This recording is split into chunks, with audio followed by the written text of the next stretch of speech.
Assalamualaikum warahmatullahi wabarakatuh. Alhamdulillahirabbil alamin. Wassalatu wassalamu ala asrafil anbiya'i wal mursalin wa ala alihi wa syahbihi rasulullahi ajma'in.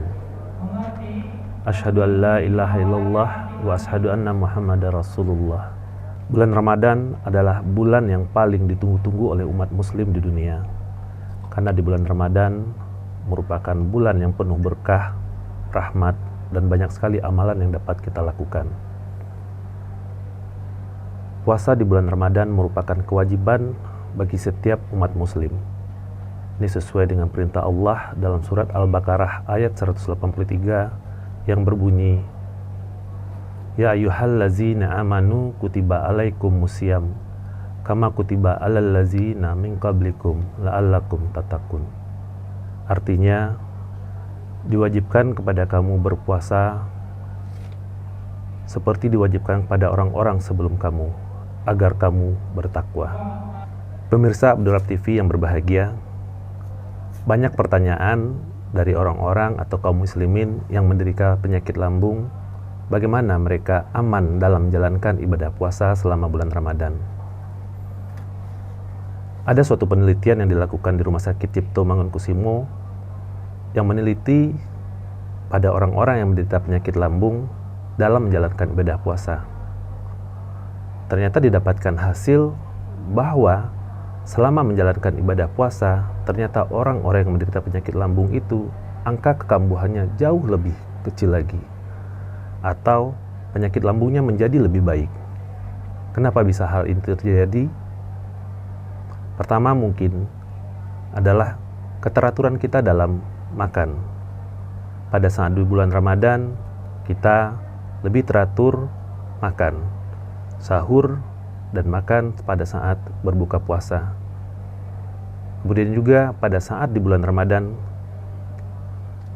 kebiasaan kita untuk makan yang dapat menyebabkan peningkatan asam lambung akan jauh lebih berkurang, seperti kebiasaan merokok ataupun makan makanan yang meningkatkan asam lambung seperti coklat, keju, makanan juga yang pedas, asam. Itu sangat berpengaruh sekali terhadap peningkatan asam lambung. Kedua, pada saat bulan Ramadan mungkin kita lebih tenang. Didapatkan orang-orang yang menjalankan ibadah puasa selama bulan Ramadan, angka stresnya jauh lebih kecil.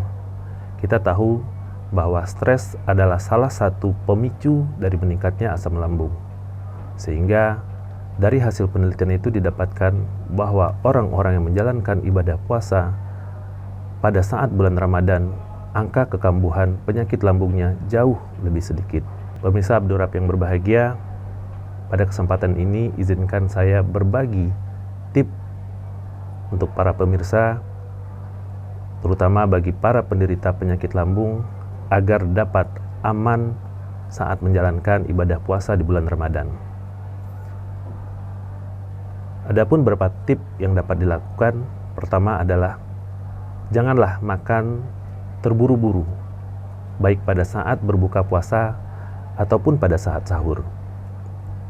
Kita tahu bahwa makan yang terburu-buru pada saat berbuka puasa itu akan menyebabkan lambung akan cepat terasa penuh, dan pasien ataupun orang-orang akan merasa begah pada saat berbuka puasa.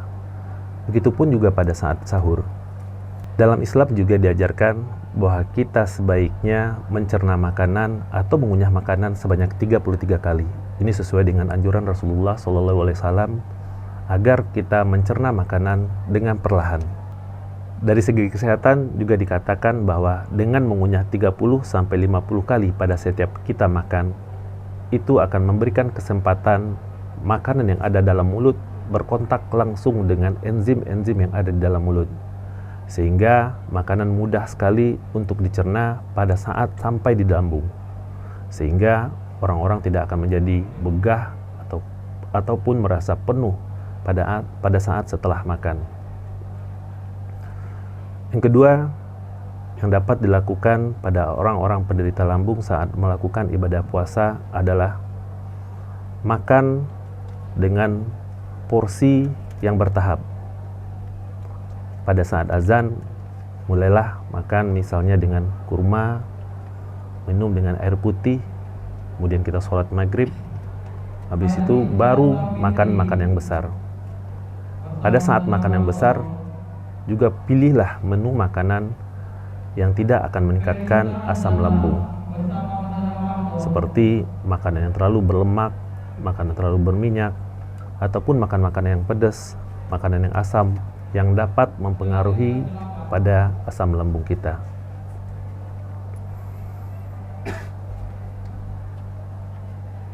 Tip yang ketiga adalah jangan pernah melewatkan makan sahur, terutama bagi penderita penyakit lambung, karena kita tahu kita berpuasa selama kurang lebih 14 jam, tentu ada fase kekosongan di lambung. Nabi juga menganjurkan kepada kita untuk tetap bersahur. Dalam riwayat hadis Bukhari dan Muslim dikatakan bahwa bersahurlah kalian, sesungguhnya pada saat sahur dapatkan berkah. Tip yang keempat adalah janganlah berbaring setelah makan. Kita tahu bahwa pada saat kita setelah kenyang, terutama saat makan sahur ataupun setelah berbuka puasa, jangan langsung untuk berbaring. Karena kita tahu pada saat kita berbaring, itu akan memudahkan sekali makanan untuk reflux atau keluarnya makanan dari lambung ke arah tenggorokan. Hal ini akan berakibat timbulnya peradangan di daerah tenggorokan yang kita kenal dengan namanya GERD. Kalaupun kita ngantuk ataupun harus terpaksa untuk tidur setelah makan, sebaiknya posisikanlah kepala kita lebih tinggi dari bagian perut. Minimal kita meninggikan kepala 15-30 derajat, atau paling tidak mengganjal kepala kita dengan berapa bantal, sehingga makanan yang di dalam perut akan tercerna dengan baik dan tidak timbulnya reflux makanan yang ada di dalam lambung.